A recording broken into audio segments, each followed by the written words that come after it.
We live. Waiting on Woo. Jay. Me and Z, we in the building. Game 5. And if I'm wrong, let me count. Let me see if I can count. 31, 4 games. All right, game 5.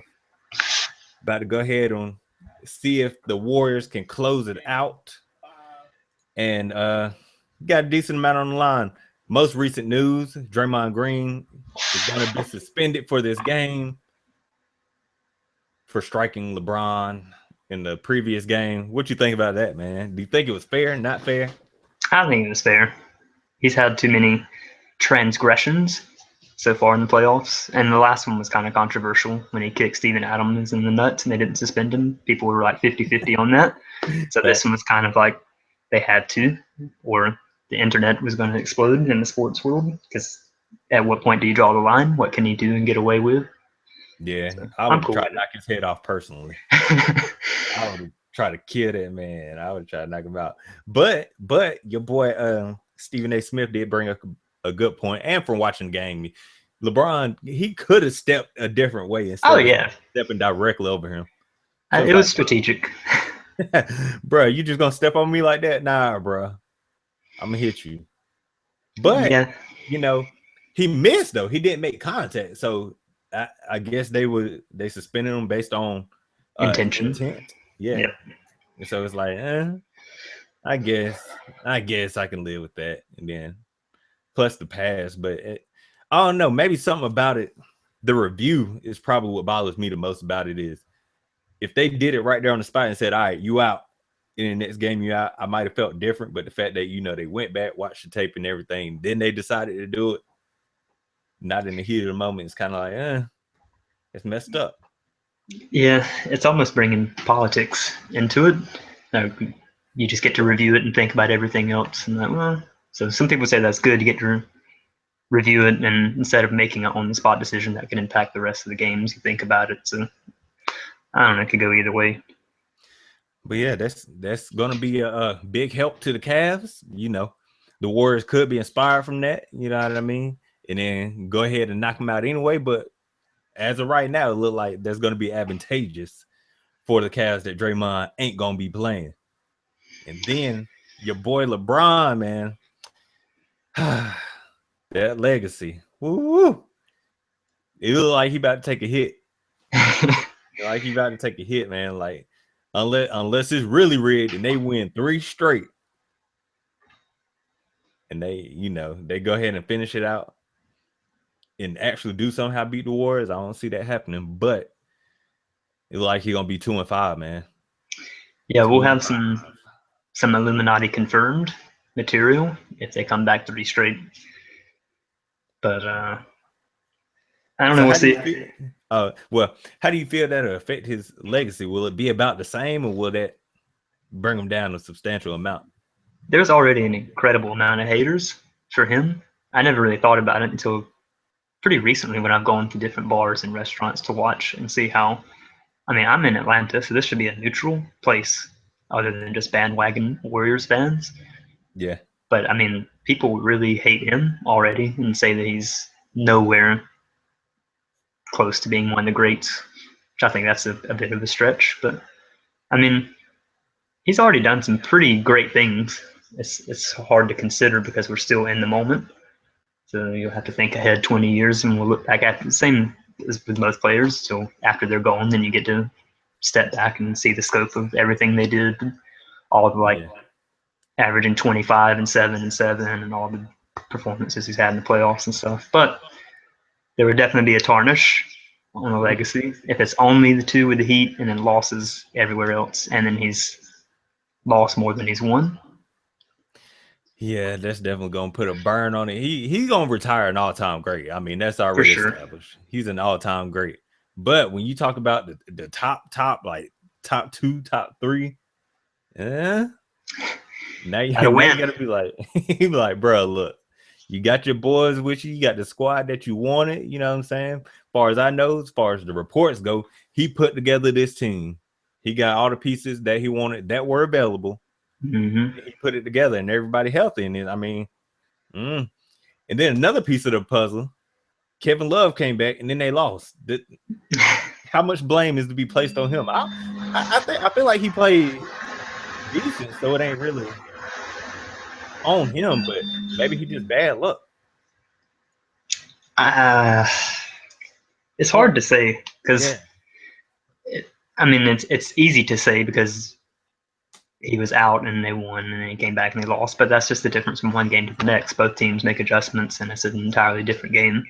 Yeah. But a lot of people do complain about his aggressiveness and decision making, but I think he plays pretty solid, but you could maybe say he could do more, but it depends on his role within the team. I mean, he can't decide his own destiny. He's got Kyrie and LeBron, and then the coach, Tyronn Lue, telling him. Yeah, because I thought it was gonna work out. Him not start. I like the idea. Him not starting. Let Richard Jefferson start. Since he likes to be the first option, he's used to being that. Come off the bench. All right, just score. That's what you're supposed to do.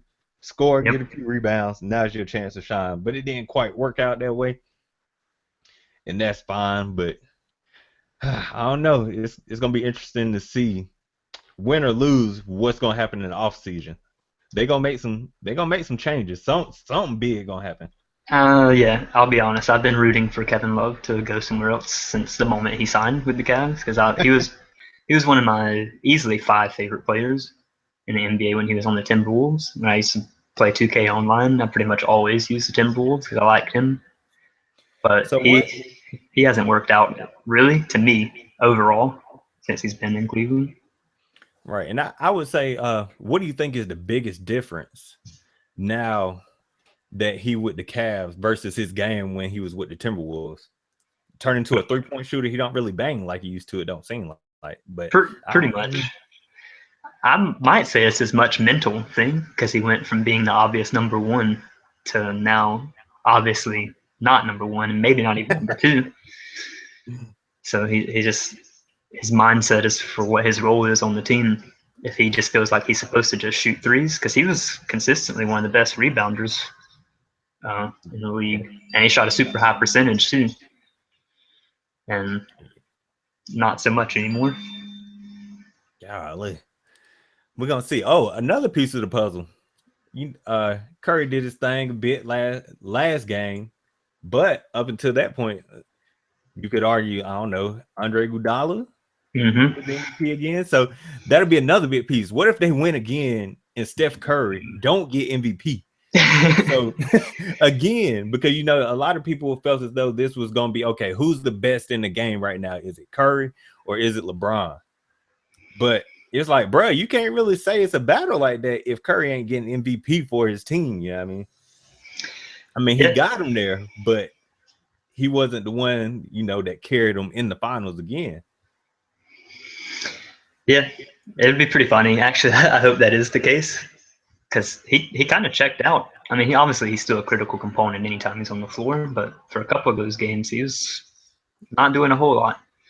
But I'm sure he would just downplay it and say that he's happy because it's a team effort. Basketball is a team game and all these boring, politically correct answers. But I am curious. I would be curious to know how he really feels, like behind the scenes, if they win and then no one talks about what he did.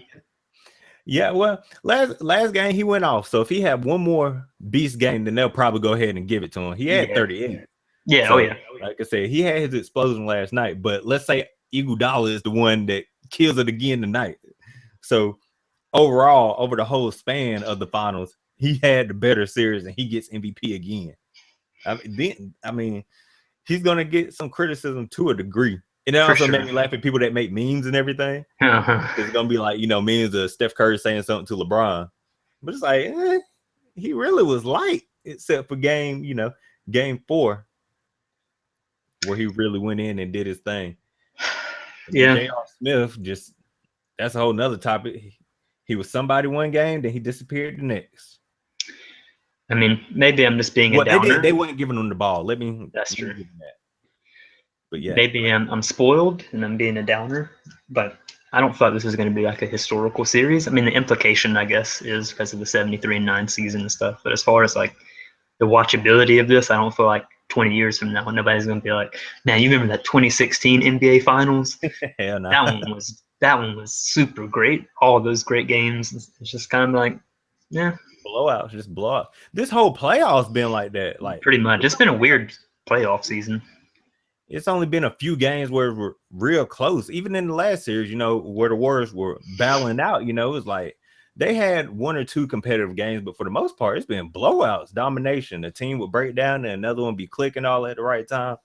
So it's like I would like to see a close game where it comes down to clutch factor, you know. Yeah, It's tied up. execution. What was that? Execution. Yeah, yeah. Just okay, LeBron, you got the ball, y'all tied up. What you gonna do? All right, Curry, he scored. You got the ball. What you gonna do? But LeBron in the last game also jumping around, but whatever. Last game, he was kind of passive at the beginning. I don't know if he was just trying to get his teammates involved or whatever, but he gets a lot of criticism for that. And I agree to a degree, like, bruh, you just get yours. And then when the defense start focusing on you, they already focus on them. But when they really start doubling, doing all that, then do all your passing, then get your teammates involved. He just seemed like there were several times where he went to the paint and then he turned and threw up not sharp passes. Watch the game and look, not sharp passes. They were lobs where people were barely catching the ball before they go out of bounds. So they weren't great passes where he was going in the paint and then kicking it out. And it's like, bro, you that far, you might as well go ahead and go up with that. I mean, that's the frustration that a lot of people have with him to a degree. Everyone just feels like he could be more aggressive, but I mean, maybe he sees the game differently. Yeah, I do really wonder what his mindset is, and because obviously he has to hear what people say about him, and people all say the same thing. Like he could go in the paint and either get fouled or score basically anytime he wants to against anyone, just about. But I haven't really thought about it. I wonder if maybe, I mean, he gets beat up, even though he's huge and he seems like a superhero. I mean, he goes down a lot and gets fouled and stuff. So he could be nursing like a minor injury in his shoulder or something random like that. And he just didn't want to say anything because everybody would be like, oh, he's weak, he's a bitch, whatever. They would say. Because his overall, I mean, you got to commit. That's another thing that makes him an all-time great is his durability, man. I mean, he's, to my knowledge, he ain't never really been seriously injured. Like he's been out, he's missed games, but especially not in the playoffs, as far as I can remember, he's pretty much always there in playoff games. Yeah, and every now and then he still has plays where he shows ridiculous athleticism. He's still got a few years before that curve is off, but he has the potential to lead in a lot of categories by the time he retires. But I wonder once his athleticism drops down even more, and he can't shoot for real, is he going to develop a jumper? Or, you know, what is LeBron game going to look like? Is he going to be a post player that can pass real good? You know, once he starts to slow down, his legs get heavier, he ain't just exploding like that. I mean, you can almost already see it a little bit, but like I said, he still has plays almost like where he holds off. He don't just go off like he used to when he was younger. He kind of tapers it when he needs it. But it's going to be interesting to see how his game evolves as he gets older and that ultra athleticism goes down. That's another credit to Curry on the other end as a shooter.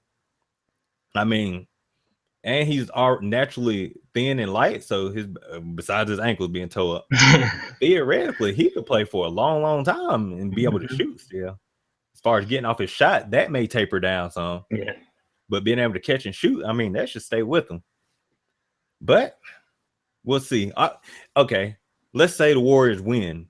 Do you think? Well, let's say the Warriors win. Curry does not get MVP of the finals.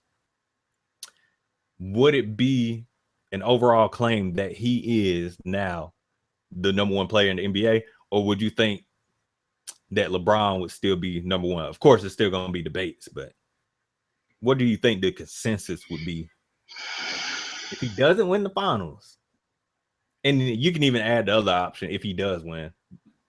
Of course, I think the obvious answer then is most people would call him the best then if he wins the NBA Finals MVP. Like if you go nuts and shut him down tonight and just close it out, of course, most people will probably say, okay, he's that guy now. But if he doesn't become the NBA Finals MVP, then what do you think the overall consensus would be?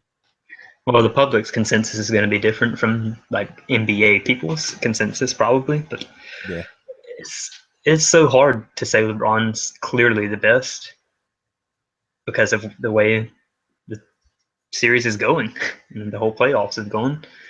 I mean, clearly he's right there at the top, but if the Warriors win, whatever happens with the MVP and whatever the outcome is for Curry's stats for the series and stuff, the whole body of work for the entire season that he put up to get them to where they are.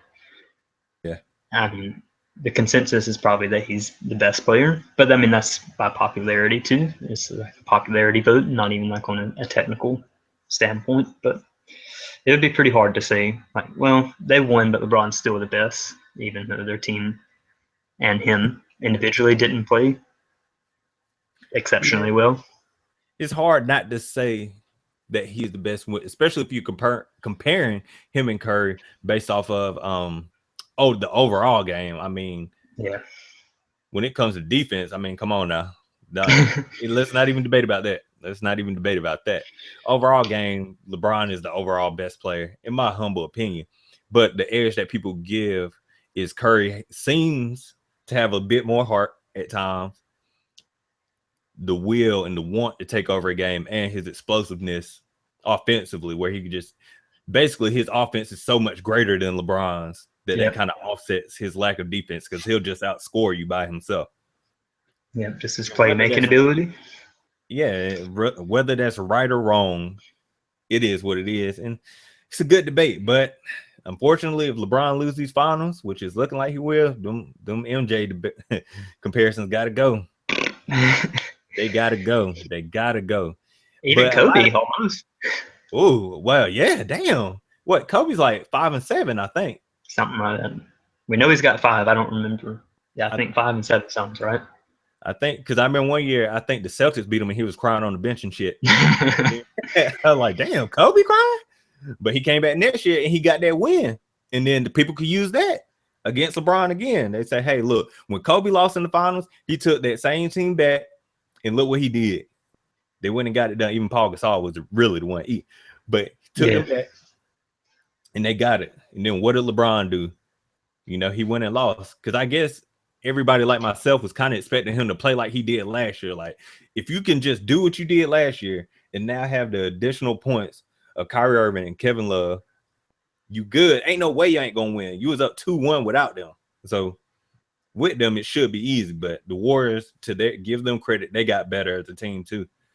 I mean, it's almost not fair how deep they are. What if he throws everybody a curveball? They lose. He comes out and does like a 1-hour interview saying his heart hadn't been in the game for years and he's retiring. Oh my God. That's why y'all been complaining about I haven't tried hard, because I haven't been. I'm tired of basketball. I got my 2 championships and I want to do other things now. But wow. Yeah, well, some people are going to be like, man, I knew he was a bitch. I knew it. He's a bitch no matter what, basically, in the public eye. But then at the same time, some people be like, oh, I told y'all he was the best. He ain't even trying. And he's still playing better than everybody else. He's just bored. He's so good that he is bored with the NBA. And you could probably have a compelling argument. If he's truly bored and he's not playing for real and he's still that much better than everybody else, you got to say, wow, what if he tried as hard as everybody else? And then the debate goes on forever. Man. But it's game time. We're going to see what's good. Put down in the comment section who you think going to win. Zach, give your predictions real quick. Who do you think going to win? Warriors by 15. Oh, shit. He said a blowout. Oh, you know what? I think they're going to get excited without Draymond Green playing. I'm going to give it to I think it's going to be I think this might be the first close game because the Warriors want to close them out. And the Cavs saying this is our chance to get back in it. They ain't got Draymond. So I think this might be the closest game out of all of them. Could be completely wrong. But I think the Cavs may edge this one out. And then the storyline may be, okay, what if the Warriors had Draymond Green? Of course. Would they have won the championship? So then the next game after that, they're going to have them back. And then the Cavs may win again. As far as the news and the reports, that's the way they would want it to go. Rigged. So I'm going to go with the rigged theory. Close game. Cavs gonna win by a smidge. I'll say, because they gonna foul it in. I'll say 9 points. Cavs by 9. You said Warriors by 15. Divided union out this bitch. We agree to disagree. Indeed. Holla at your boy. Boy, he said he gonna take off that jersey again, and this time it's good. He might, bro. He might. He gonna take that jersey off and walk out the tunnel. Man, he gonna get KD. They gonna go to LA, grab CP3, and bring Carmelo ass too. Nah. Psych. Carmelo's stuck in New York. But I heard word that Melo might be trying to woo KD into coming over there to New York. That's gonna be interesting too, because they lost, and I mean Kevin Durant at this point got to feel helpless to a degree. Like, bro, look, I gave y'all some good years. I really tried. We got a very talented squad, bro, but I'm out. I'm ready for something different. At the same time, you call him a dumbass, like, man, y'all was up 3-1 against the reigning defending champions. Why would you leave if you got a squad that's that good? So I mean, he could do anything for all I know, but we're gonna see. So yes, indeed. This offseason will be interesting if the Warriors win. Let me say that. Anyway, till next time, peace, butt grease. Put your predictions down low.